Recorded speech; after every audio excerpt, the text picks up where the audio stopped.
श्री कृष्ण जन्माष्टमी की कथा। जय श्री कृष्णा। भगवान श्री कृष्ण आखिर इस धरातल पर आ चुके हैं। आज है उनका आविर्भाव दिवस यानी जन्माष्टमी का महापर्व। आप सबको इस अत्यंत मंगलमय जन्माष्टमी पर्व की बहुत सारी शुभकामनाएं। जो मदन को भी मोहित करने वाले हैं, ऐसे हमारे नंदन मदन मोहन का आज जन्मदिन है, यानी कि भगवान श्री कृष्ण का प्रकाष्ठ दिवस, जिसे हम जन्माष्टमी के नाम से मनाते हैं। तो आज के इस अत्यंत पवित्र और सौभाग्यशाली दिन की प्रातः बेला में चलिए आज हम जन्माष्टमी की एक पौराणिक कथा का श्रवण करते हैं। और यह कथा है भगवान श्री कृष्ण के आविर्भाव यानी जन्म की कथा। ब्रह्मवर्त पुराण के मुताबिक भारतवर्ष में रहने वाला जो प्राणी श्री कृष्ण जन्माष्टमी का व्रत करता है, वह 100 जन्मों के पापों से मुक्त हो जाता है।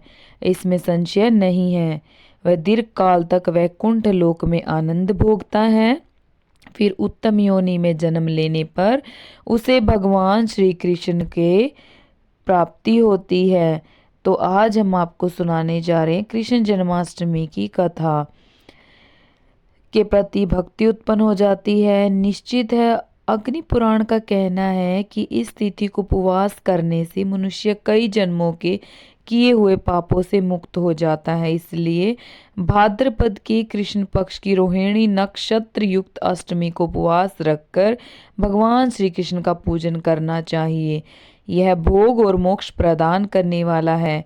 जन्माष्टमी का व्रत करने से संतान प्राप्ति, दीर्घायु और समृद्धि की प्राप्ति होती है। अब आइए श्रवण करते हैं जन्माष्टमी की पावन कथा। देवराज इंद्र के आग्रह करने पर देवर्षि नारद ने उन्हें श्री कृष्ण जन्माष्टमी की व्रत कथा बताते हुए इस प्रकार कहा। हे देवराज इंद्र, द्वापर युग की बात है। उन दिनों मथुरा में उग्रसेन नाम के एक राजा थे। स्वभाव से तो वह बहुत सीधे साधे थे। यही कारण था कि उनके पुत्र कंस ने ही उनका राज्य हड़प लिया और स्वयं मथुरा का राजा बन बैठा। कंस की एक बहन थी जिसका नाम देवकी था। कंस अपनी बहन देवकी से बहुत प्रेम करता था। देवकी का विवाह वसुदेव से तय हुआ था। तो विवाह संपन्न होने के बाद कंस स्वयं ही रथ हाँकते हुए अपनी बहन को उनके ससुराल छोड़ने के लिए तैयार हुआ।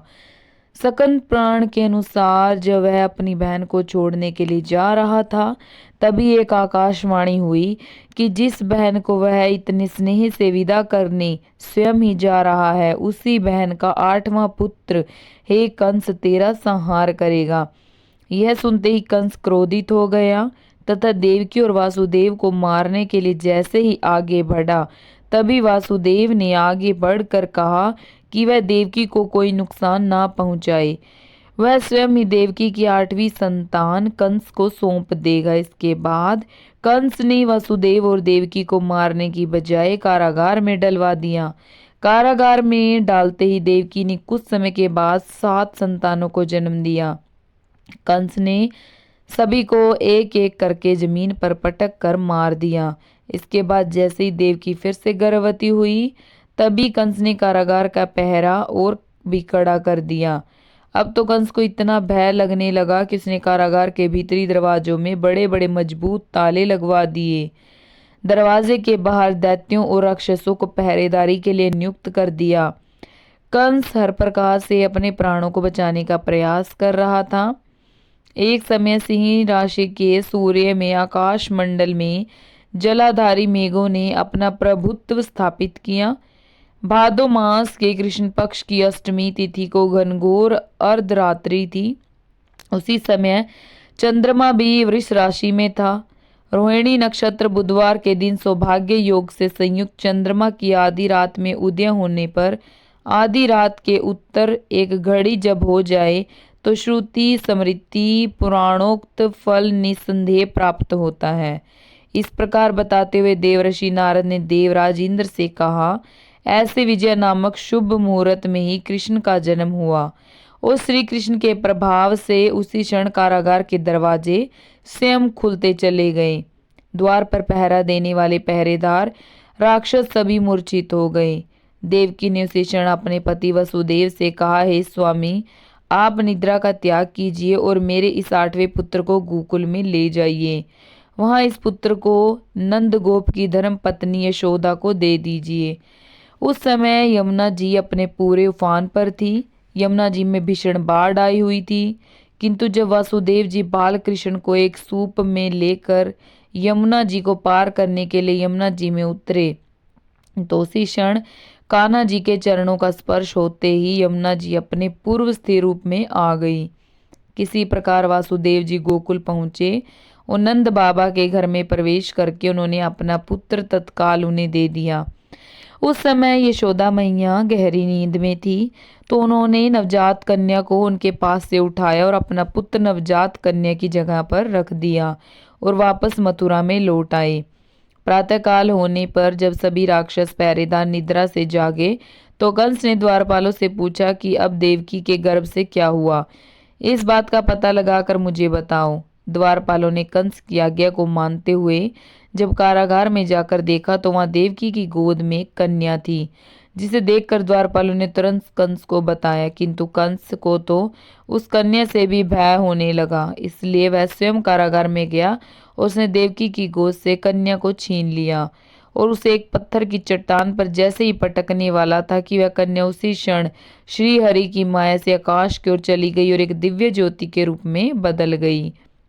उसने कंस से कहा, हे दुष्ट, तुझे मारने वाला तो गोकुल में नंद बाबा के घर में उत्पन्न हो चुका है और उसी से तेरी मृत्यु भी सुनिश्चित है। मेरा नाम तो वैष्णवी है, मैं संसार की कर्ता भगवान विष्णु की माया से उत्पन्न हुई हूँ। ऐसा कहकर वह माया स्वर्ग की ओर चली गई। उस आकाशवाणी को सुनकर कंस क्रोधित हो उठा।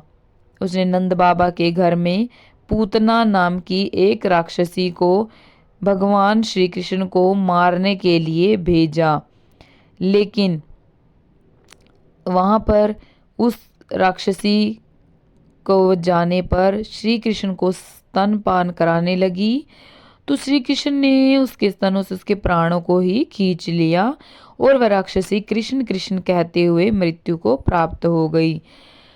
जब कंस को पूतना की मृत्यु का समाचार मिला, तो उसने कृष्ण का वध करने के लिए बारी बारी से केशी नामक दैत्य को अश्व के रूप में, उसके बाद अरिष्ट नामक दैत्य को बैल के रूप में भेजा, किंतु यह दोनों भी श्री कृष्ण के हाथों मृत्यु को प्राप्त हो गए।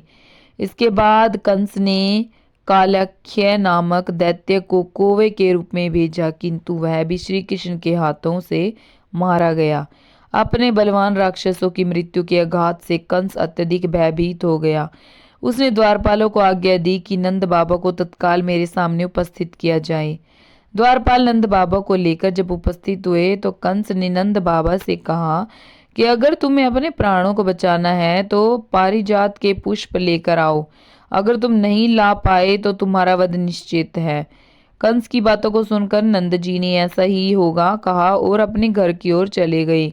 घर आकर उन्होंने सारा वृत्तांत अपनी पत्नी यशोदा जी को सुनाया, जिसे भगवान श्री कृष्ण ने भी सुन रहे थे।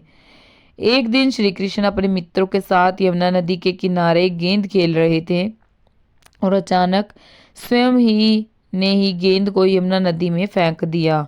यमुना में गेंद फेंकने का मुख्य उद्देश्य यही था कि वे किसी भी प्रकार पारिजात पुष्पों को तोड़कर ले आए, इसलिए वे कंदम्ब के वृक्ष पर चढ़कर यमुना में कूद पड़े। कान्हा जी के यमुना में कूदने का समाचार श्रीधर नामक गोपाल ने जाकर भागते हुए यशोदा मैया को सुनाया, जिसे सुनकर यशोदा मैया नंगे पांव ही दौड़ी दौड़ी चली आई और यमुना नदी के किनारे आ पहुंची। उन्होंने यमुना जी से प्रार्थना करते हुए कहा, हे यमुना मैया, अगर मैं अपने बालक को देखूंगी तो भाद्रपद मास के रोहिणी युक्त अष्टमी का व्रत अवश्य करूंगी, क्योंकि दया दान सज्जन प्राणी ब्राह्मण कुल में जन्म, रोहिणी युक्त अष्टमी, गंगा जल एकादशी, गया श्राद्ध और रोहिणी व्रत, यह सभी अत्यंत दुर्लभ व्रत हैं। हजारों अश्वमेघ यज्ञ, सहस्त्रों राजसूय यज्ञ, दान, तीर्थ और व्रत करने से जो फल प्राप्त होता है, वह सब कृष्णाष्टमी के व्रत को करने से प्राप्त हो जाता है। यहाँ तक का वृतांत जानने के बाद देवराज इंद्र ने देवर्षि नारद से कहा, हे मुनियों में श्रेष्ठ देवर्षि नारद, यमुना नदी में कूदने के बाद उन बाल रूपी कृष्ण ने पाताल में जाकर फिर क्या किया, यह संपूर्ण वृतांत भी बताइए। तो नारद जी कहने लगे, नारायण नारायण, हे इंद्र, पाताल में उस बालक से नागराज की पत्नी ने कहा कि तुम यहाँ क्या कर रहे हो, कहाँ से आए हो और यहाँ आने का क्या प्रयोजन है। अगर तुम्हें कुछ चाहिए तो यह कंगन, मुकुट और मणियों का हार लेकर अपने घर वापस चले जाओ, क्योंकि इस समय मेरे स्वामी शयन कर रहे हैं। अगर वे उठ गए तो फिर तुम्हें डस लेंगे। नाग पत्नी की बातें सुनकर श्री कृष्ण कहने लगे, हे कांते, मैं किस प्रयोजन से यहाँ आया हूँ वह वृतांत भी मैं तुम्हें सुनाता हूँ। समझ लो, मैं कालिया नाग के मस्तक को कंस के साथ द्वित में हार चुका हूँ और वही लेने मैं यहाँ आया हूँ। बालक कृष्ण की इस बात को सुनकर नाग पत्नी अत्यंत क्रोधित हो उठी और अपने सोए हुए पति को उठाते हुए कहने लगी, हे स्वामी, आपके घर यहाँ शत्रु आया है, इसीलिए अब आप इसका हवन कीजिए। अपनी स्वामिनी की बात सुनकर कालिया नाग अपनी निद्रा को त्याग कर जाग उठ पड़ा और बाल कृष्ण से युद्ध करने लगा। कुछ देर तक युद्ध करने के बाद श्री कृष्ण ने कालिया नाग को इस युद्ध में पराजित कर दिया। अब कालिया नाग ने भी भली भांति जान लिया कि मैं जिनसे युद्ध कर रहा हूँ वे तो साक्षात भगवान श्री हरि के अवतार श्री कृष्ण ही हैं। इसलिए उन्होंने श्री कृष्ण के चरणों में साष्टांग प्रणाम किया और पारिजात से उत्पन्न बहुत से पुष्पों को मुकुट में रखकर श्री कृष्ण को भेंट दे दिया। जब श्री कृष्ण चलने को तैयार हुए तो कालिया नाग की पत्नी कहने लगी, हे स्वामी, मैं कृष्ण को नहीं जान पाई। हे जनार्दन, मंत्र रहित, क्रिया रहित, भक्ति भाव रहित मेरी रक्षा कीजिए। हे प्रभु, मेरे स्वामी, मुझे वापस दे दीजिए। तब श्री कृष्ण कहने लगे, हे सर्पणी, दैत्यों में जो सबसे बलवान है उस कंस के सामने मैं तेरे पति को ले जाकर छोड़ दूंगा, नहीं तो तुम अपने घर को चले जाओ। अब श्री कृष्ण कालिया नाग के फन पर नृत्य करते हुए यमुना जी के ऊपर आ गए। फिर कालिया की फंकार से तीनों लोग कंपायमान हो गए। अब कृष्ण कंस की मथुरा नगरी को चल दिए। वहां कमल पुष्पों को देखकर यमुना जी के मध्य जलाशय में वह कालिया सर्प भी चला गया। इधर कंस भी हैरान हो गया और श्री कृष्ण प्रसन्न होकर गोकुल वापस लौट आए। उनके गोकुल वापस लौट कर आने पर उनकी मैया यशोदा ने तरह तरह के उत्सव किए। अब देवराज इंद्र ने देवर्षि नारद से फिर पूछा, हे महामुनि, संसार के प्राणी बालक श्री कृष्ण के आने पर अत्यधिक आनंदित हुए। आखिर श्री कृष्ण ने क्या क्या चरित्र किया और क्या क्या लीलाएं दिखाई, वह सभी आप मुझे बताने की कृपा कीजिए।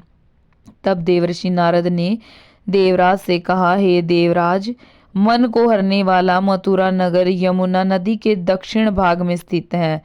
वहां कंस का महाबलशाही भाई चाणूर रहता था। उस चाणूर से ही श्री कृष्ण के मल्ल युद्ध की घोषणा की गई। हे इंद्र, श्री कृष्ण और चाणूर का मल्ल युद्ध अत्यंत आश्चर्यजनक था। चाणूर की अपेक्षा कृष्ण बाल रूप में भी थे। भैरी, शंख और मृदंग के शब्दों के साथ कंस और केशी इस युद्ध को मथुरा के जनसभा के बीच में देख रहे थे।